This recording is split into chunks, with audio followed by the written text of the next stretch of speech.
नमस्कार, Avon news में आपका स्वागत है और मैं हूं आपके साथ चेतना चौधरी। चलिए रुक करते हैं बड़ी खबरों की ओर।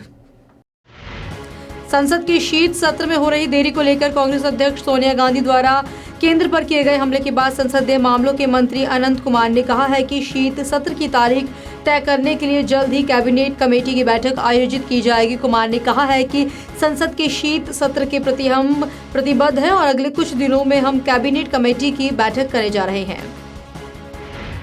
गुजरात विधानसभा चुनाव के लिए बीजेपी ने अपने प्रत्याशियों की चौथी सूची जारी कर दी। इसके साथ ही पहले चरण में 19 जिलों की 89 सीटों पर होने वाले चुनाव के लिए पार्टी ने अपने प्रत्याशियों के पत्ते भी खोल दिए हैं। पहले चरण के लिए होने वाले चुनाव के लिए आज नामांकन की अंतिम तारीख है, जबकि दूसरे चरण के 93 सीटों के नामांकन की अंतिम तारीख 27 नवंबर है। प्रधानमंत्री नरेंद्र मोदी पर अगर कोई उंगली या हाथ उठाता है तो उसे काट डालना चाहिए। ये धमकी बिहार में सत्तासीन बीजेपी के शीर्ष नेता नित्यानंद राय ने दी है। यही नहीं, इस बयान की आलोचना होने के बाद भी उन्होंने इससे पीछे हटने की जगह सिर्फ यही कहा कि उन्होंने मुहावरा इस्तेमाल किया था।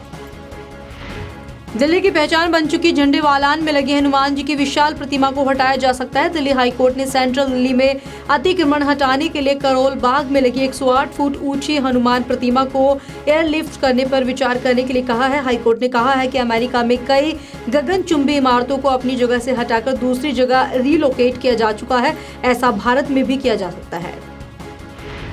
उत्तर कश्मीर के हंदवाड़ा के मगम गांव में सुरक्षा बलों को आतंकियों के खिलाफ बड़ी कामयाबी मिली है। सुरक्षा बलों ने लश्कर-ए-तैयबा के 3 खूंखार आतंकियों को ढेर कर दिया है। सुरक्षा बलों के साथ मुठभेड़ में मारे गए सभी आतंकी पाकिस्तान के थे, जो हाल ही में सीमा पार से घुसपैठ करने वाले गुट का हिस्सा थे।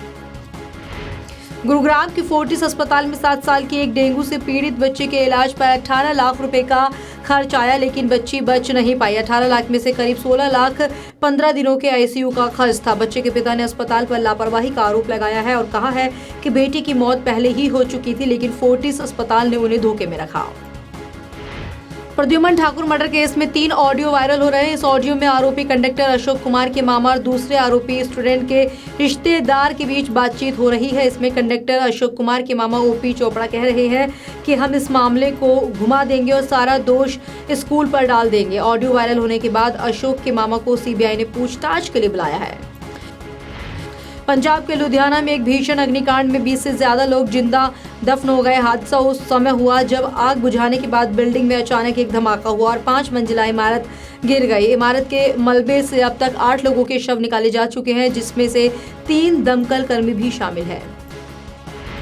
चीन ने पाकिस्तान के उन आरोपों को खारिज कर दिया है जिसमें कहा गया था कि Bharat China Pakistan economic corridor को नुकसान पहुंचा रहा है। बता दें कि कुछ दिन पहले पाकिस्तान आर्मी के एक टॉप जनरल ने आरोप लगाया था कि भारत की खुफिया एजेंसी रॉ ने सीपैक को नाकाम करने के लिए $5 करोड़ खर्च कर एक स्पेशल इंटेलिजेंसी सेल बनाया है। नीदरलैंड के हेग स्थित अंतर्राष्ट्रीय अदालत में भारतीय जज दलवीर भंडारी जज चुने गए हैं। वे दूसरी बार अंतर्राष्ट्रीय अदालत के जज बने हैं। उन्हें जनरल असेंबली में 193 में से 183 मत मिले, जबकि सुरक्षा परिषद में उन्हें 15 वोट मिले। उनका सीधा मुकाबला ब्रिटेन के उम्मीदवार जस्टिस क्रिस्टोफर ग्रीनवुड से था। वर्ष 1940 में अंतर्राष्ट्रीय अदालत की स्थापना के बाद ये पहला मौका है जब इंग्लैंड का कोई जज इस मुकाबले में हारा हो। अमेरिकी राष्ट्रपति डोनाल्ड ट्रंप ने व्हाइट हाउस में कैबिनेट बैठक की शुरुआत में ही उत्तर कोरिया को आतंकवाद का प्रायोजक घोषित किया। इसके साथ ही ट्रंप ने प्योंगयांग द्वारा हथियारों के निर्माण जारी रखने को लेकर उस पर नए प्रतिबंध और आर्थिक दंड लगाने की भी घोषणा की। दिल्ली जिला एवं क्रिकेट संघ ने फिरोजशाह कोटला मैदान में 2 स्टैंड का नाम दिग्गज क्रिकेटर बिशन सिंह बेदी और मोहिंदर अमरनाथ के नाम पर रखने का फैसला किया है। इससे पहले यहां वीरेंद्र सहवाग गेट के जरिए दिल्ली के पूर्व क्रिकेटरों को सम्मानित किए जाने की शुरुआत हो चुकी है। विवादित फिल्म पद्मावती की अभिनेत्री दीपिका पादुकोण और क्रिकेटर महेंद्र सिंह धोनी ने हैदराबाद में आयोजित हो रहे वैश्विक उद्यमिता शिखर सम्मेलन से अपना नाम वापस ले लिया है। ये सम्मेलन 28 से 30 नवंबर तक आयोजित होना है और इसमें प्रधानमंत्री नरेंद्र मोदी और अमेरिकी राष्ट्रपति डोनाल्ड ट्रंप की बेटी इवांका ट्रंप शामिल होंगी। मेरे साथ बड़ी खबरों में फिलहाल इतना ही। देश और दुनिया की ताजा तरीन खबरें देखने के लिए आप देखते रहिए एवन न्यूज। नमस्कार।